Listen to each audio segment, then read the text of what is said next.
Hey, this is Todd Howarth from Ace Frehley's Comet, Cheap Trick, Ted Nugent, 707, 4 by Fate, and Return of the Comet. Hey, you are listening to On the Fly with Stevie and Warden. Yep, that's what you're listening to, and you're listening to it all night long. And maybe during the day. Hell, I don't know. I'm not there. But take my word for it.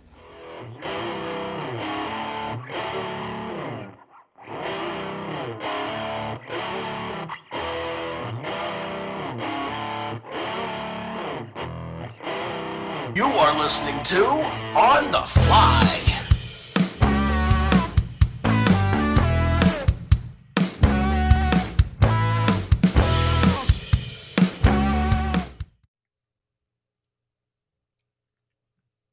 What's up, guys? On the Fly is back again tonight, and we got a interview tonight. It is Mr. Michael Murphy from Written by Wolves. Written by Wolves. You know, I was told about them from Graham Nolan, who I've been working with back and forth, trying to get a date lined up with these guys.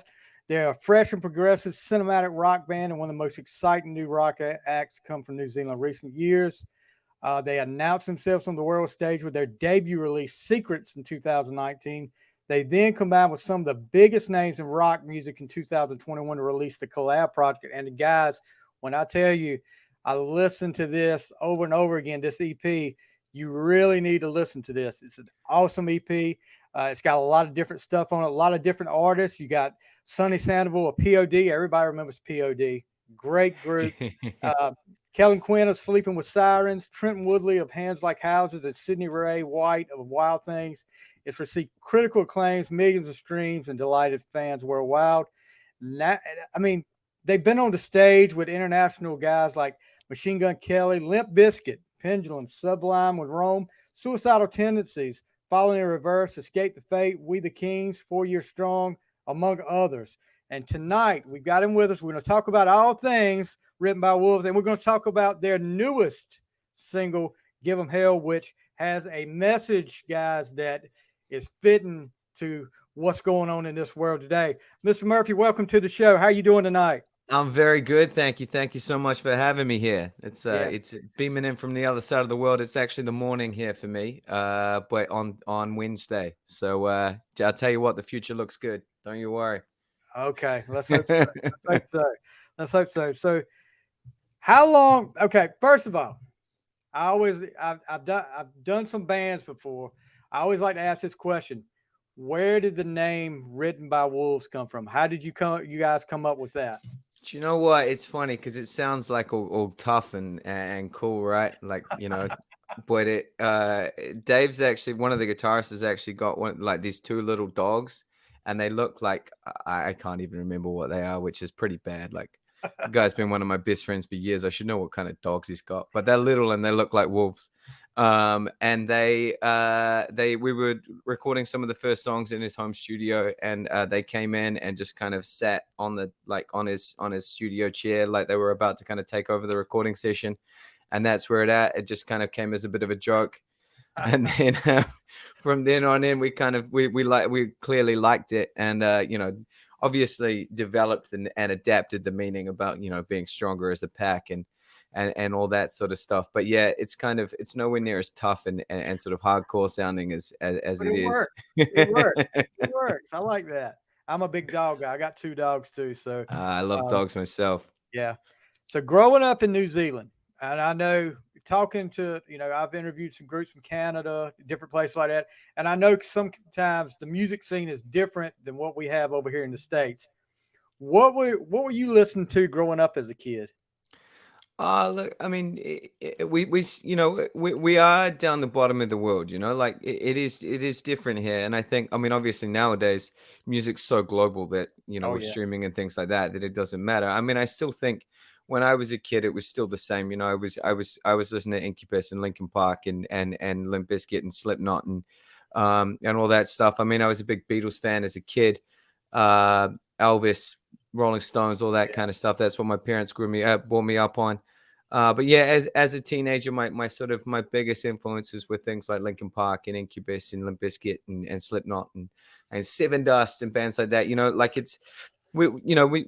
I think what we don't always get here in New Zealand is, later on in life when I toured through the States and sort of really realized how massive the live scene is there, and how there's these bands that might not be the biggest bands in the world that we're probably getting, when I was a teenager in New Zealand, but bands that are doing incredible things, but you can see them any night of the week, or you can, they're playing constantly throughout the States. And I think that was the biggest thing that shocked me about the differences between the music scene is, the stuff that we weren't getting, that we'd maybe heard of, especially as internet started to kind of take hold, but kind of weren't hearing as much of. We're actually a hell of a lot bigger than what we really kind of we imagined or knew once we kind of saw how that live scene works in the US, and and how amazing it can be. So what age did you start like picking up on music? What age did you start picking up the guitar? Singing? What age did you start doing that? I've been doomed from birth, basically. No, Nothing wrong with that. My parents tell stories of me. I like when I was like 2 or 3, I got given like a little plastic microphone and a little plastic guitar, and I used to run down the. I wasn't allowed to. I wouldn't leave the house without them, and I used to run down the street playing the guitar and like carrying the microphone down the street. Apparently, so as embarrassing as that sounds, I think it was perhaps preordained, and there was no way, shape, or form I was going to be able to do anything else in my life. Yeah, it's starting at an early age, guys. I tell a story because I don't know how old you are. I'm turning 50 this year, so All but right. I still am diehard Kiss fan. All right. And, back in the day when I was a kid, it was a white plastic toy guitar. It was plastic, but you know how Ace Frehley does the yeah. I get the bright idea that you know what, I'm going to play a live too, and when it gets to the solo, I'm going to put a smoke bomb in my plastic guitar.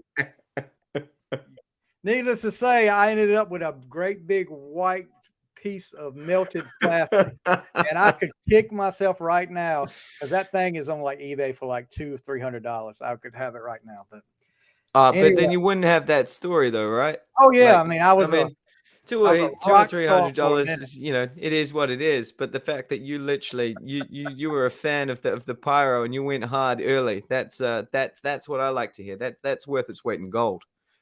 Yeah, I guess so. If you say so, I'll let us have that. So I believe it wholeheartedly. first, what was the first CD that you bought with your own money? With my own money. What was First the CD first you remember CD? getting? I remember getting like, obviously like music was pretty big for me. So I remember like getting Christmases and birthdays were always like CDs or tapes or things like Yeah. that.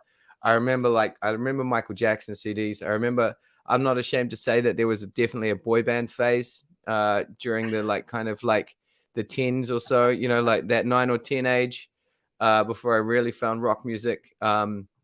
It's funny, like there's that age of a kid, and I'm not sure whether it's still the same with the internet, but like you could be listening to a boy band like Five and then listening to Nirvana at the same time. Yeah. And I think that was like my kind of my like, I suppose you call it middle school. I can't remember. It's intermediate here. My sort of early times was, just really trying to find my way through music. And I remember sort of having friends, like the boy bands and the pop stuff was being played on the radio, but then having friends with older brothers, and they'd like tape, like they'd kind of record tapes for me, and I'd get like Korn and Nirvana and things like that, and go, okay, all right, this is what I like. Good, now we found it. Now we're cooking. First thing I probably bought though, I'm trying to remember. Like there's so many albums that kind of like, I remember once being able to buy, like, there used to be this thing in New Zealand where you'd get sent like this mailer, and you basically signed up to it. It was like a subscription, and you signed up to it, but your first ones you could get 3 and they were really cheap. But then it locked you in for like a year. And I remember getting the first Slipknot album, Seven Dust Home, and I think it was Linkin Park Hybrid Theory. and Okay. just being like, and just losing my mind that I had like those 3 albums all at once. Because it's not like Oh today. yeah. It's not like streaming where you've got it all at once. But usually you'd go and buy an album. And it was, in New Zealand it was like $30, so that was a big deal for a teenager. And so like you'd have that one album, you'd have it, you'd just play it forever. And But the heck out of this thing and getting 3 at once was like, it was like, for a 14-year-old, that was like full blown every single Christmas happening all at once. I had like 3 albums to choose from at the same time. Yeah, we had a thing like that, like what you're talking about. It was called Columbia House, Uh-huh. and it was 8. You got 8 for a penny, but then Oh, they caught up with you. yeah. Locked They, in they, and they got made it you, back, like, right? really overcharged for the ones you had a certain commitment to buy, and they made you pay for them too. Yeah, once you're But locked yeah, in, you really got yeah, hammered. there's Yeah. a lot of people over here that made a killing off fake names on Columbia House. I'm telling you. But yeah, and it's just like you said, back then when you got a CD or you got it is in my case a little older cassettes. Mm-hmm. When you bought one of them, you didn't just buy it you didn't just listen to the hits off of it or the singles off of it. You listened to that whole thing because like I said, you said they were expensive. I wasn't in a rich family by any means, but we did okay. But still, you listened to every song on that album, And and you wore it out. you put that thing on until it started skipping, and you'd sit and you'd read the liner notes cover to cover every Yeah, time you listen to it. Man, like I can still see like liner notes. Like I can still see that the writing. Like I can still like Red Hot Chili Peppers albums and Good Charlotte albums and Incubus albums, and like just reading, like I could still remember things that they wrote in them. I can still see what they look like. that Goodness is me. what We're I sounding old, love. brother. I love technology. I love being able to pull up anything. But just like you said, the thing I miss most about not having a physical copy is the liner notes. I used to read them things over and over again just to see if it was somebody playing on there that it would surprise you. But that's a whole different story there. We're sounding very old, brother. Oh yeah, we're aging out there, but that's okay. That's okay. That's okay. So first concert you went to? First concert. So I mean, New Zealand was slightly different. We didn't, we'd get big tours, but I didn't grow up in a big city. I grew up in a small town called Taupo, which is sort of in the middle of the North Island. So the big things that we used to really sort of hammer home and go to were, so we used to have a festival called Big Day Out, and it happened every summer. It's unfortunately deceased now. But so I got to go to, I think I was 15, and I went to my first Big Day Out with my friends, and I've got this like incredible memory of watching the Foo Fighters headline Big Day Out and standing on a giant. We were in like the mosh pit, but we were kind of on the edge. And I've always been short, and I wasn't any taller when I was 15. So I stopped I doing it 15 too, bud. Don't worry about that. me and my best friend, like we found these giant trash cans and we pulled them over. We pulled them over to the edge of the mosh pit, and we just climbed on top of those so we could see the whole thing, and we had this perfect view of the entire Foo Fighters show. I mean, and it was an incredible lineup that year as well. There was I think there was Deftones, there was Queens of the Stone Age, there was Foo Fighters, there was it was a wild lineup, and that was my first proper one. And I remember watching that Foo Fighters concert and standing on that trash can and going, "This is what I want to do. This is what I want to do for my life." So I still remember it. Yeah. That's when you knew that you Yeah. what you want to do. That was my next question. That's when I knew I was absolutely doomed. You talk about, okay, you live in a small town, and I always like to hear people talking about the small town. I think I got you beat. How many people lived in your town? Oh, I think on a good day, maybe 20,000. I got you beat terribly. Would right. could you call that small? You're gonna smash me, right? Yeah, but you got to remember, like our biggest city in New Zealand's got like 1 million people in it. That's like our biggest city. Our whole country's got 5 million people. I'm in a little rural town in North Carolina, and All right. you're not going to believe me when I tell you how many people live here. All right. I've got about 95 people here. 95 people. All right. Yes, Okay, and we have a stoplight, we have a private school, and we have a country club with a golf course here. Believe it or not. All for 95 people. Yeah, All and right. our biggest claim to fame. I don't know if you remember. Well, he's still out there. You remember Chris Daughtry? I sure do. I sure He do. he grew up right down the road from me. He was a little bit younger than, but he grew up right down the road from me. He was in In a life. town of 95 people, you must have been like best friends, right? Everybody, well, yeah. I mean, we weren't best friends, but he was a little bit younger. I knew his brother. He was closer to my age, but he was. His grandma still lives here, so we, All you know, right. I see her every once in a while. But yeah, I see it, he's got a new tune, right? He's doing some oh yeah, massive things at the yeah, moment, doing some yeah, he's very got cool that stuff. dearly beloved new that new that's his newest album, and I think he just got back from a tour overseas. So yeah, he comes back from time to time. Right on. You don't really know about, but he does come back from time to time. Right on. So how did Written by Wolves come about? I mean, how did you guys get together? So I mean, this was we like so everyone in the band has all been in lots of bands before and done pretty well within the New Zealand music scene and sort of internationally. We've all toured the States in different bands and things like that. And they were all really good friends of mine that we'd all talked at various times about starting something together, about doing something together, but timing never kind of lined up. And then there was this kind of one moment where none of us were in band, every band had kind of broken up for various reasons or whatever. And we were all sort of without a band at the same time and all probably, once a band breaks up, you don't generally want to start a new one very quickly because it's not an easy process. It's a pretty intense thing. You pour your heart and soul into it. It's all very intense. Building anything from the ground up is difficult. And we were all kind of there at the same time, but all at the point where we were ready to start something and kind of maybe, I suppose, got the itch again. And we kind of sat down and went, if we're going to do this and, we're going to start this thing again, which is, not an easy thing to do, what are we going to do? And let's make sure we're doing something different than we've ever done before. Like we've got to make sure that we're not just, doing something that's the same just for the sake of doing it. So we kind of got this idea of going, well, let's take everything we love. Let's take elements from every genre of music we love and just smash it all together and just see what happens. And if it doesn't work, it doesn't work, and we can all go home. And if it does, then we party. But and here we are, 8 years later, still trying to smash genres together and do what we can. So how long did it take before you guys were able to get like get that first record with Secrets? You debut with Secrets and recording that. What was it like for you going in and recording that for the first time? See, interesting enough, like we kind of saw it, because we'd been in so many different things. We saw the world changing, and we saw the kind of way that the music industry was changing. And so when this band started, we came in with a bit of a different plan and kind of the idea that we just need to be releasing stuff.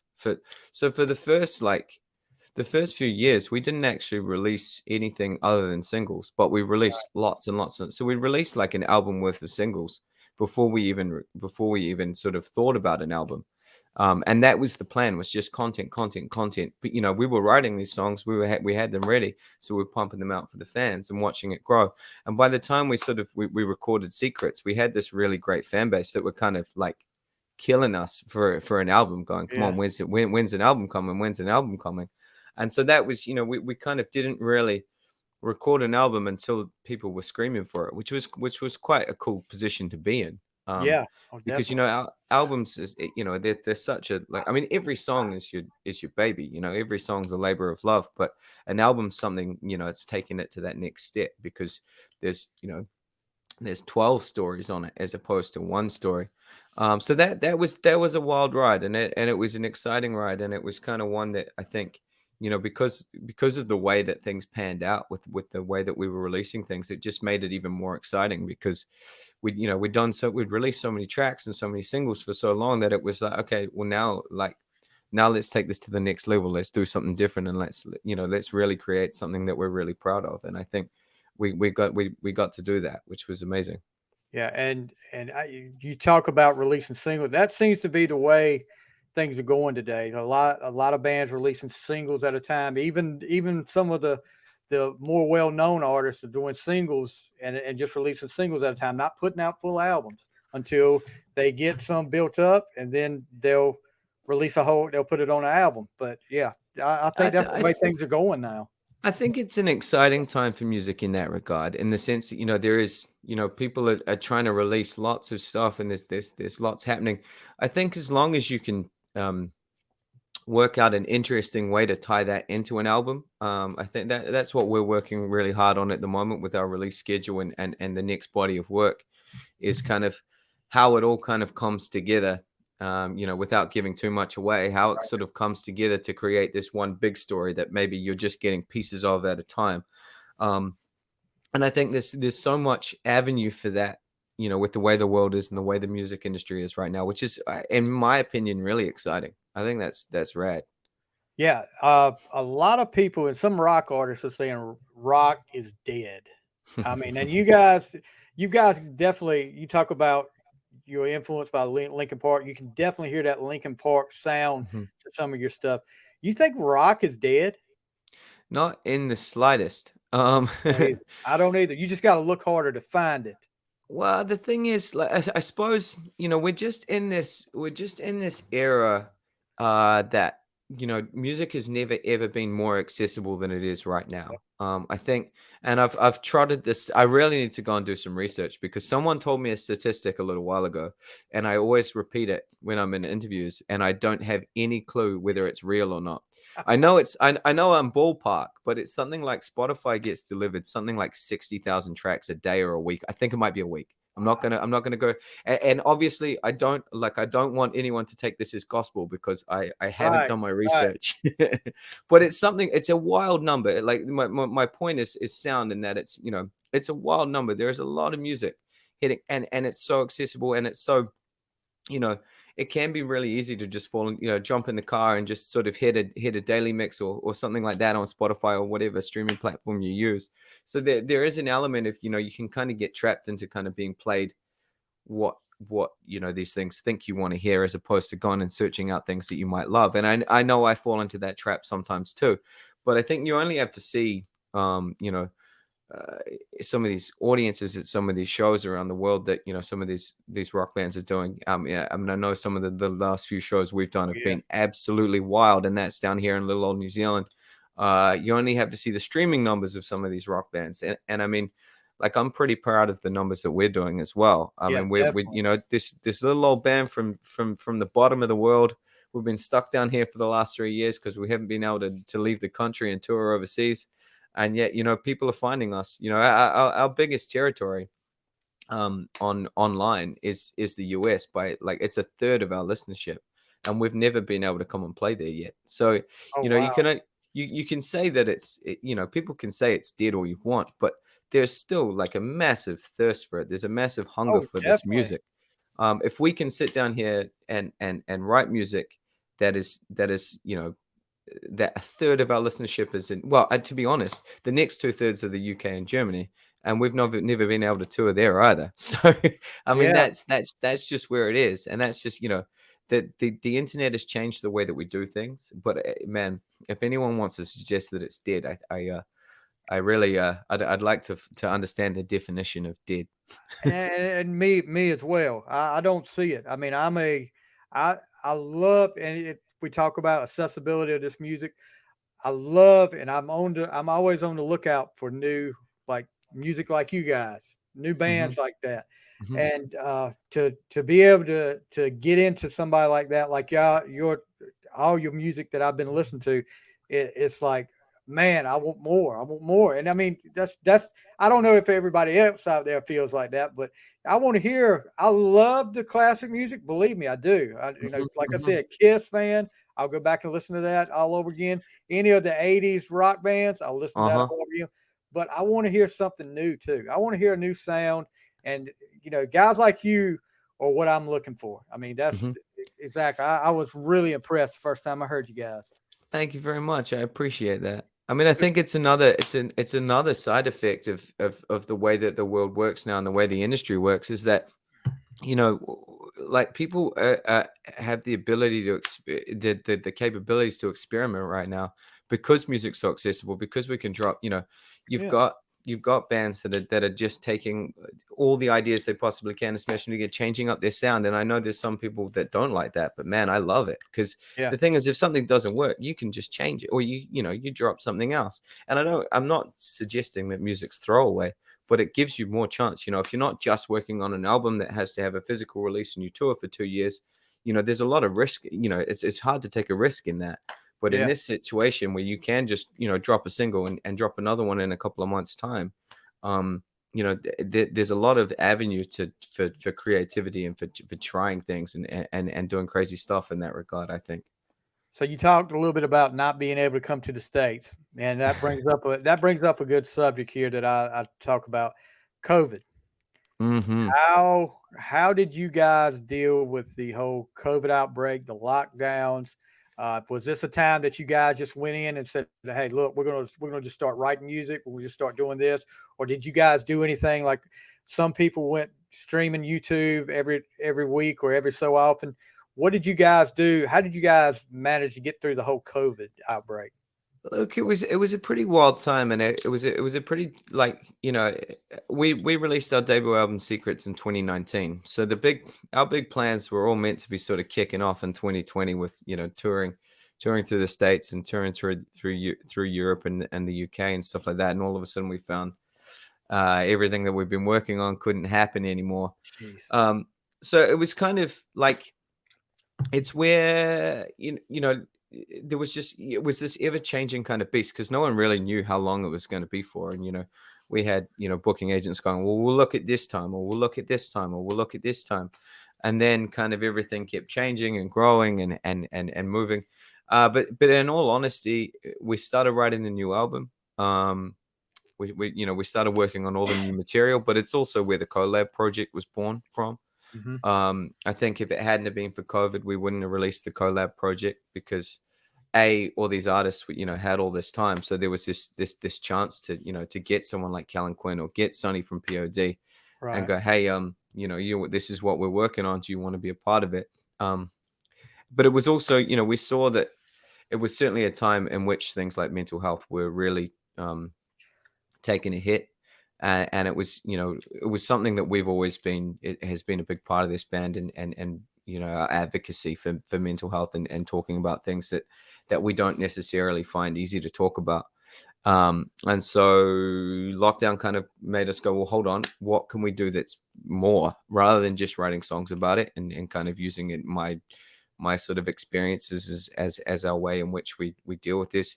What can we do next? And so we came up with the idea of the collab project, and the collab project will be an ongoing thing. Like it's not just an EP. That EP was the first iteration of it, but the idea is about doing more and trying to show that our friends and our fans and our families and stuff, that you don't have to do these things alone. Like, you can.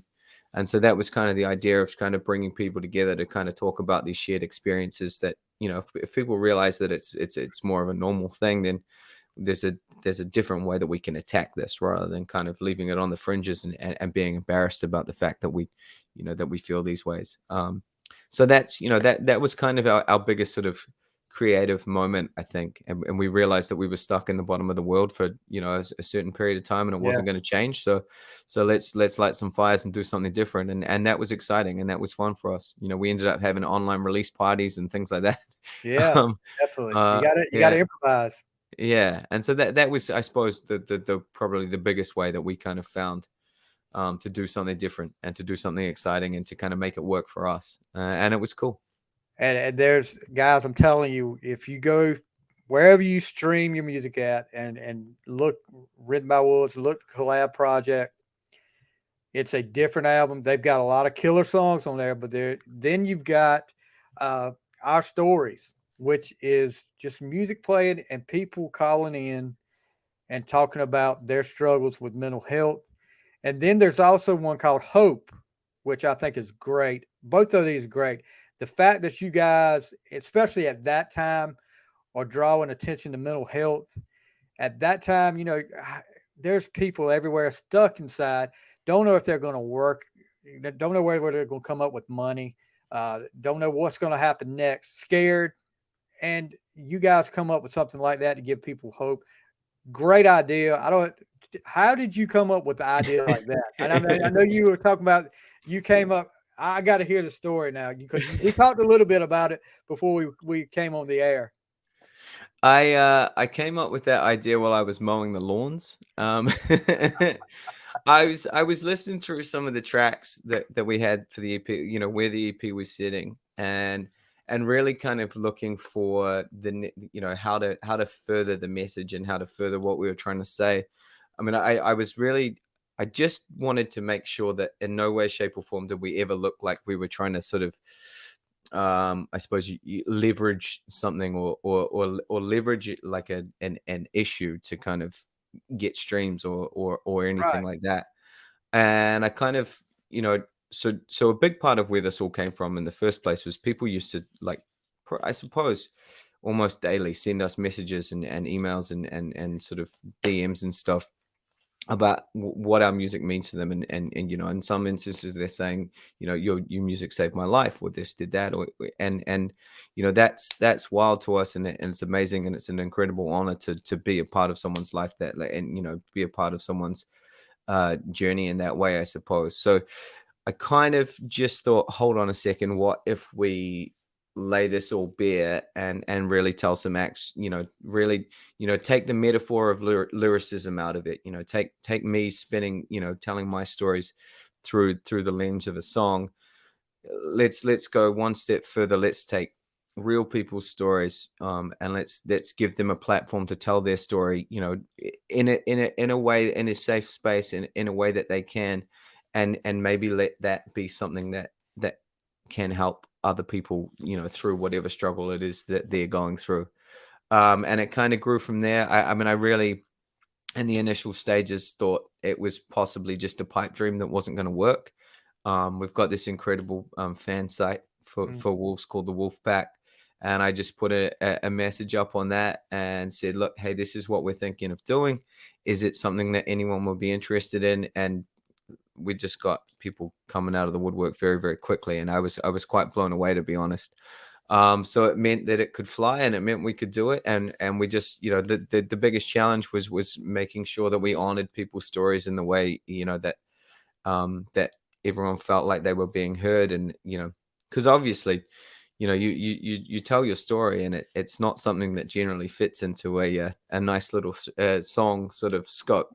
Right. So you know, we had to be careful that we didn't, you know, cut anything out for people that was going to be important to what they were saying. But also we, you know, we couldn't make a 10-hour long EP. So we kind of, but it was amazing. And, you know, we'll forever be in debt to the people that did that, and that were willing to do that. And I mean, I really hope that it has the ability to help some people through some dark times, and tell the story, you know, to listen and sort of understand that this is, you know, this is something that not just you're going through alone, that, you know, there are other people out there doing it, and maybe that'll, you know, help to sort of, you know, continue that conversation and bring these things into a slightly more normal sort of place. Definitely. I definitely think it's going to help some people if it hadn't already. Songwriting. And like I said, well, I was going to say this while ago. Some of the best ideas come while you're mowing lawns. And but what kind of process do you have with songwriting, and writing that first song? How hard was that for you? Did it just come to you? I know, you know, I've tried. I've done one song for my wife for our 20th anniversary, and it came flowing good, and it was good. But after that, bud, you know, a friend of mine, he recorded it for me for our anniversary, and he's like, if you can give me like 10 more of these, you could have a good like country music album. And I was like, after that, I said, okay, I'm gonna try it. You know, that was easy to, no. After that, boom, blew my head up. But how, I mean, I have the utmost respect for you guys that write songs like that. They can just throw them out, because there's no way I could do it.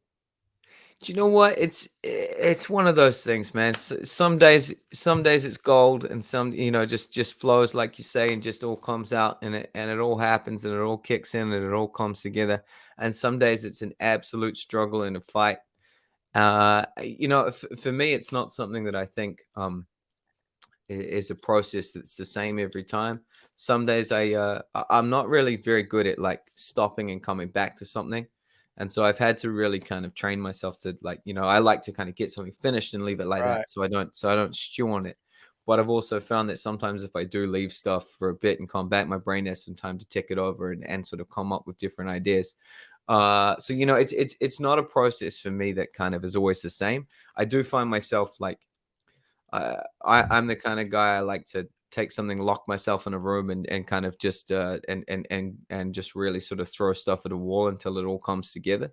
I know other people are very, very different. This band's got a slightly different process to any band I've been in before. Like often, someone else will write the music, go and sit and lock themselves in a room, come up with a verse and a chorus of a track, and send it through to me and go, "What do you reckon?" And I'll go, yeah, let's work on this one. I'll start working on ideas. We'll go and sort of finish up the instrumental. It'll come to me and I'll write a full song sort of like that, which is different. All my previous bands, we sat in we were all in a room together in a rehearsal space and sort of smashing our heads against the wall until something works. But, it's all different. It's always different. There's 100 different ways to sort of to make something work. And when I say 100, I probably mean more like a gazillion. But it's just everyone's got their process, and I don't think it's necessarily always the same, right?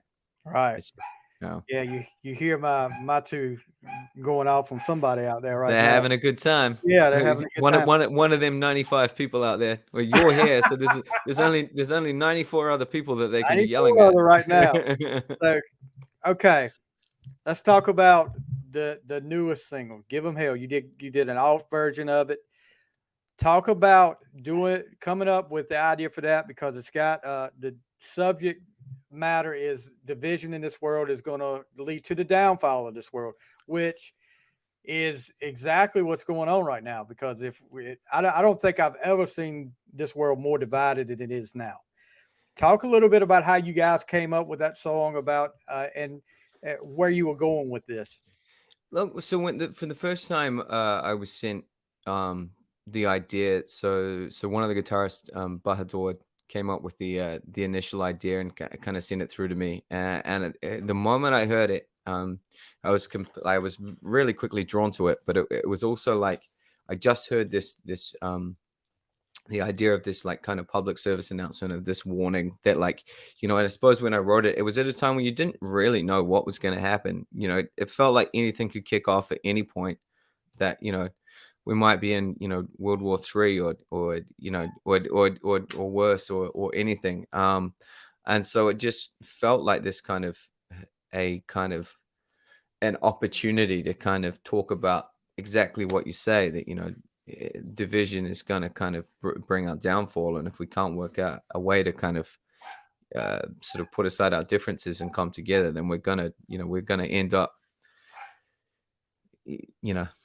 Armageddon. Yeah. I think there's something of the line, something like, never ever have I thought that we'd be as close as we are now to Armageddon. And I kind of, I suppose, growing up, you kind of always, that's just a movie idea. But Exactly. it really felt over the last few years that, maybe that was a genuine possibility. And I think that's where my idea for the song, I mean, when I visualize the song in my head, it's more a sort of, it lives in a world that, is not too dissimilar from ours. Like it is an alternate reality, but it's not too far away from where we are now. Yeah. And a few wrong moves, and it's not far from being there.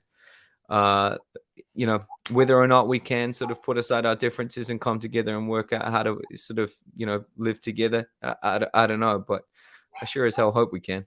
I hope so too, bud. I hope so. So talk about the video. Doing a video for the video is really different. It's got pretty much you up there with I don't even know how to describe it. How was it recording that video? So the idea behind the video. So this was another one from Bahadur, who's actually recently left the band to focus on his new business and things like that. But this is kind of like his sign off, which is pretty amazing. The two of us put it together, and he kind of came with this idea of like a kind of chess game, and so we developed it from there of the idea of this kind of human chess game.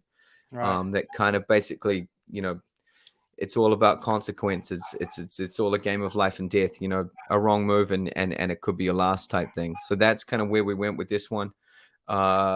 And it was the idea was basically to just take it as far as we possibly could, as crazy Right. as we possibly could, as dark as we possibly could, and really kind of create this kind of dystopian universe that is, I suppose, perhaps a metaphor for what we've just all been talking about, but could kind of live in this really sort of visual realm that didn't necessarily have to be uh you know reality.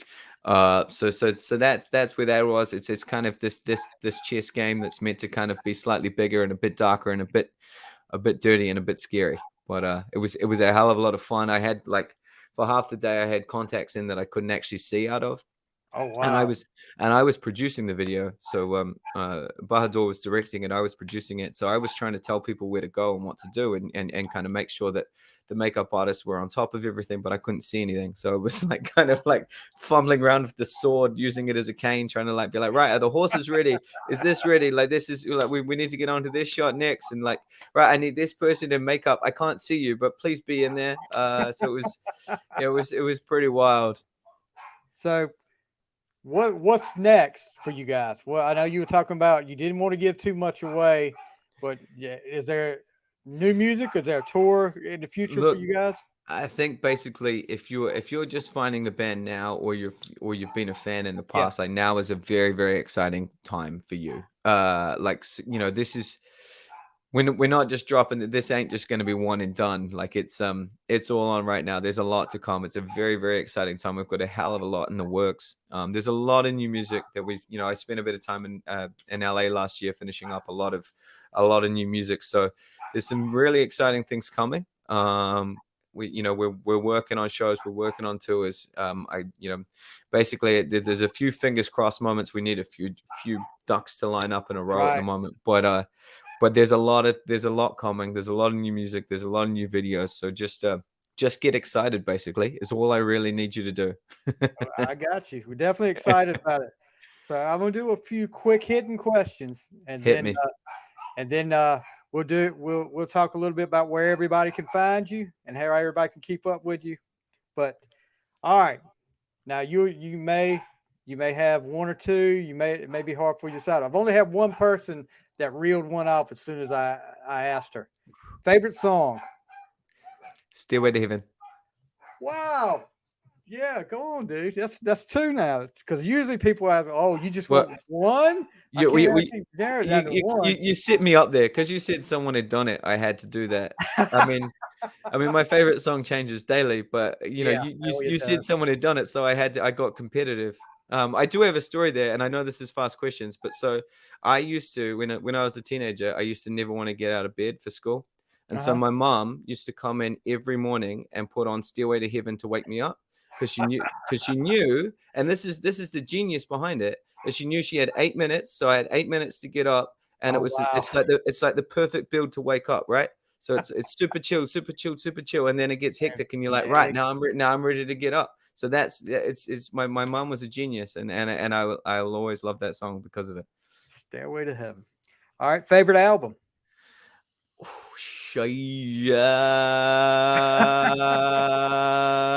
Bring Me the Horizon Armor. Don't know. That's what it is right now. There it is. Yeah, I'm like you. It changes by the day. And we were talking a little bit earlier about, you were talking about the boy band stuff. I think it's just unfair that some people are out there, like, if you listen to rock music, well, you can't listen to you Yeah. can't listen, like with me, I listen to rock, I listen to country, I listen to not the new R&B. Like, I'll give you an example. My 11th birthday. Uh-huh. Birthday money, I went by, this was cassettes. So Uh-huh. Kiss Animalize, Uh-huh. New Edition, which is an R&B Right group, on. Yeah, I know New Edition. and Prince, the Purple Rain soundtrack. So I This mean, is, it's all three of that, and to get classified, oh, you listen to rock music, you can't listen to anything else. That's BS. but that's the I listen beauty of to good music, music. right? I listen to good That's music. yeah, and that's the beauty of music. You're not meant to like one thing. Like Yeah. that's not the human condition. That's not how we're set up. We're meant to like, music is this amazing sort of all-encompassing ball that you can take any part of it and it's always gonna, it's always gonna change your mood. Like depending on what my mood, I might be listening to Mac Miller. Depending on my other mood, I might be listening to Slipknot. Depending on my other mood, I might be listening to to Lauryn Hill or it's just that's the beauty of music, and that's this amazing. People have gripes about the internet and how things go, but man, you have the ability to just go, I feel like this today, and then you Yeah. listen to it, and See, it's talking about wanting to listen to different music, I decided a few years ago, probably about 3 years ago, that I was going to do like in the old days, like we were talking about earlier, listen to entire CDs. And I've listened to stuff that I probably wouldn't have listened to before. And because of the internet, I'm up to about 1,300 now. And I all rank right, each one of those songs 1 to 5. And there's some stuff up there that I wouldn't have think I liked, and I really enjoy now. yeah, So, that's you gotta you can't be typecast into one genre. It's absolutely, man. I'm in. favorite band or artist. Right now, Bring Me the Horizon. I got you. I'm gonna have to check them out. I hear a lot of people Oh man, I'm talk a about big, good big things fan. about them. Big fan. That's definitely going on my list now. Do it. Uh, all right, next thing, and this is the last one. Guilty pleasure. What somebody would be surprised that you listen to. What would somebody be surprised that I listen to? Oh, do you know what? So I got two young kids, right? And so we had a Disney party the other day, for my Never done that. my 4-year-old's birthday, and man, I love. We were doing like Disney karaoke. So whenever we have kids' birthday parties, I set up the big, the full PA system and everything like that, and so for my 4-year-old's birthday party, we had a Disney party, and we were just doing Disney karaoke all afternoon, and that was like about as fun as it gets, singing Oh some yeah. Aladdin tunes. Oh yeah. I was dressed as Woody from Toy Story, so I sang "You Got a Friend in Me" for him. My son was dressed as Buzz, so we were Buzz and Woody, and I sang him "You Got a Friend in Me." It was like, man, Disney tunes are the best. Yeah, there's nothing wrong with that. I used to do that. And I don't feel guilty about that at all. No, that's what you do for your kids. I That's got right. a daughter. She just turned 19, but I remember those days when Uh-huh. let's see the Wiggles. Whew, All right. good Lord, there was the Veggie Yeah. Tales. We knew I could still probably sing you most of the Veggie Tales song right now. Oh, I bet, But man. uh, let's find out where people can find you at. Of course, writtenbywolves.com. Talk a little bit about where they can find you guys at besides writtenbywolves.com. Basically, if you type "Written by Wolves" into anything that you use, whether it be Facebook, Instagram, TikTok, Twitter, Spotify, Apple Music, anything, type "Written by Wolves" in, and I guarantee you we're going to come up. There's no one else that's got a ridiculous sounding name like that. Nah, dude, that's cool, man. That came about from two little dogs sitting on a chair. I love it now. I love it even more now. Though. So I'm looking at the website. You guys have got merch. Oh, we And got plenty of that, and yeah, there's something you got. brand new about to drop too. So get excited. Oh, really? Uh, Mm-hmm. you got and here's one. Here's what I'm excited about right here. You've got the collab project on vinyl. We sure do. We And sure do. vinyl is really coming a long way, and it's really making a comeback because I collect some of it, all the Kiss albums I try to get, and then Yeah. other stuff I try to pick up along the way. So that's definitely interesting right there to me. I love vinyl. I got a fantastic vinyl collection. Yeah, it's pretty amazing. Lots of Beatle albums, lots of Guns N' Roses albums, lots of Bring Me the Horizon albums. Because you can get it all now, right? Oh So yeah, yeah. definitely. You can find it you can find vinyl everywhere. But Mm-hmm. it seems like now, talking to there was another band from Canada that I interviewed, and this guy's been on several times. Seems like it's getting kind of harder to get the vinyl pressed now. I don't know if you've heard anything about that or not. Yeah, there's big delays, and the rumor I heard was that it was all the issue was, and don't quote me once again, because I just keep spinning these quotes. I keep spinning these facts that I'm not sure are actually facts. But the rumor I heard, I think it was like last year when there was huge vinyl delays, and the issue was Adele and ABBA. They'd ordered so much vinyl that Oh, like basically all the plants worldwide were just basically cooked because they were all trying to print Adele and ABBA. I could be 100% wrong there, though, right? Don't well, like we won't hold you to it. We won't I hold you like to it. I will never ever let the truth get in the way of a good story. I'm a If Murphy, so there's that's just what we do, right? if Adele and ABBA fans start trying to hunt down the Written by Wolves guys, you know where it started right here on the fly. That's But what we need to do. so, guys, check them out, writtenbywolves.com. Check them out on Spotify, Apple Music, wherever you stream your music at. And definitely go and subscribe to their YouTube channel. You want to see all the videos up there, especially Give Them Hell. And like I said, check out the collab project on there. You guys will not be disappointed. And, dude, thank you so much for coming on. We got to have you back on again. We'll come. Look, we like to do a lot of top 10 lists here. Right And we on. need to come up with a band or something that we can do your top 10 favorite song list off of. I am in. I am 100% in. All right. I'm going to hold you to it. Let's make that I'm going to happen. hold you to that. I won't hold you to the Alba and Adele stuff, but I'll hold you to that one. I'm in, Guys, brother. I'm looking forward to it.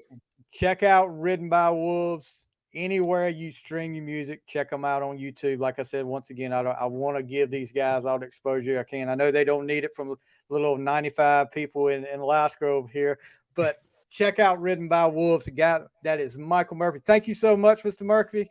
Thank you for having me. You guys, that is Michael Murphy, Ridden by Wolves on the Fly.